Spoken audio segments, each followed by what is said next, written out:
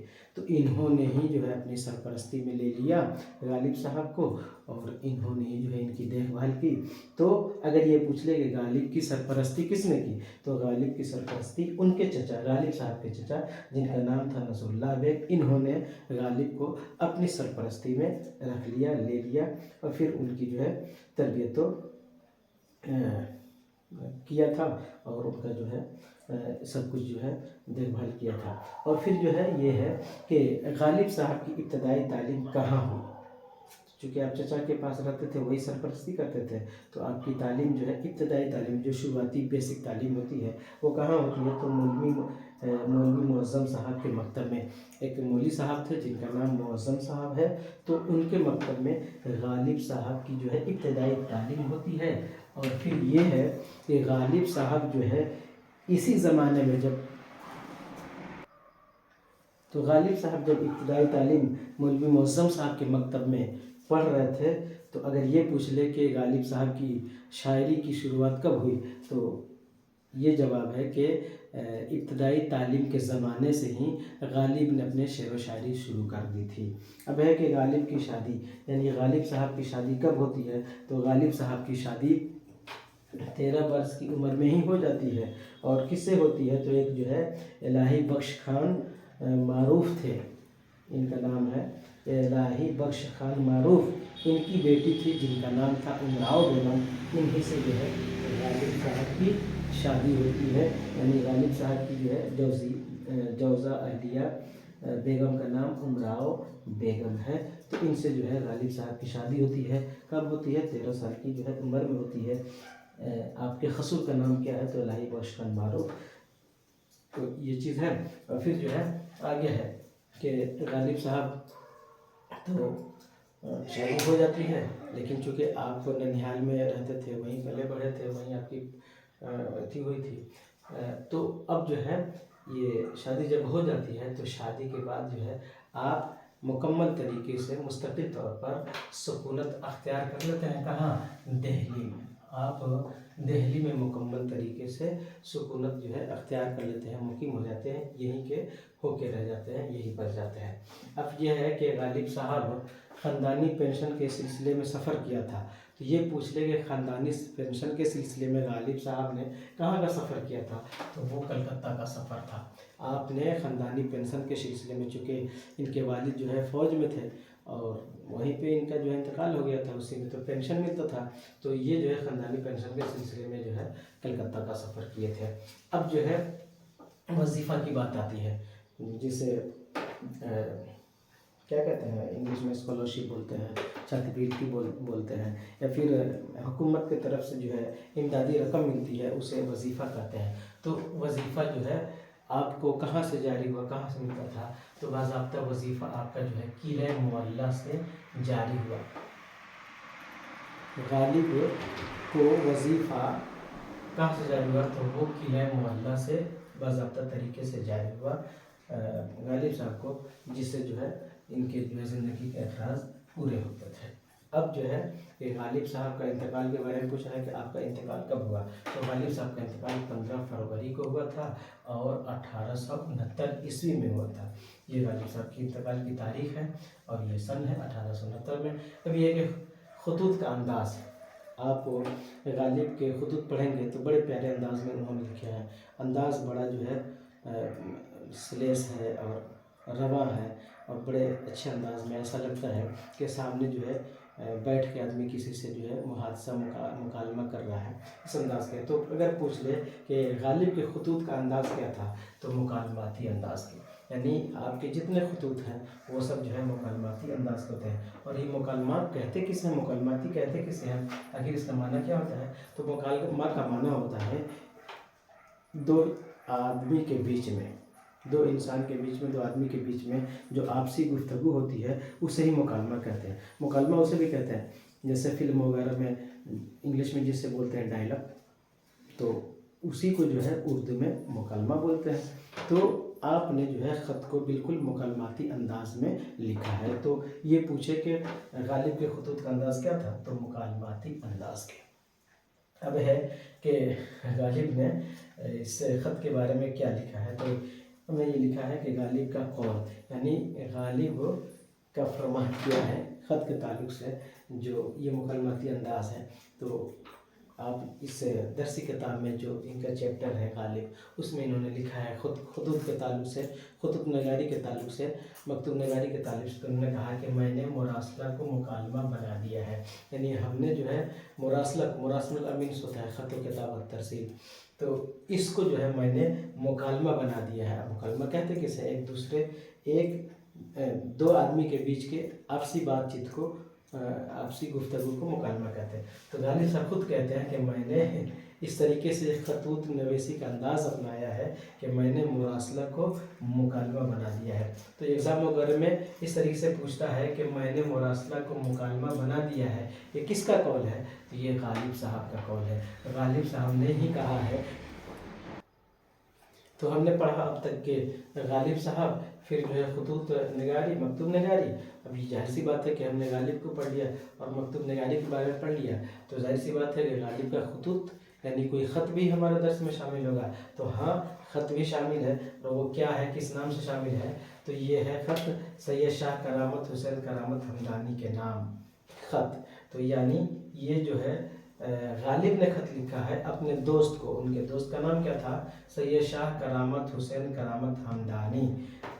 یہ جو سبق ہے، یہ جو چیپٹر ہے ہمارے درسی کتاب درخشاں میں 10ویں کے، تو یہ جو ہے غالب کا خط جو ہے اسی مضمون سے شامل ہے۔ تو آخر اس خط کو لکھنے والا کون ہے؟ تو غالب صاحب ہے، یعنی غالب صاحب نے یہ خط لکھا ہے سید شاہ کرامت حسین کرامت ہمدانی کے نام۔ جو خط ہے غالب صاحب نے لکھا ہے، کسے لکھا ہے؟ تو انہیں لکھا ہے۔ اور یہ کون تھے؟ تو یہ غالب صاحب کے دوست تھے۔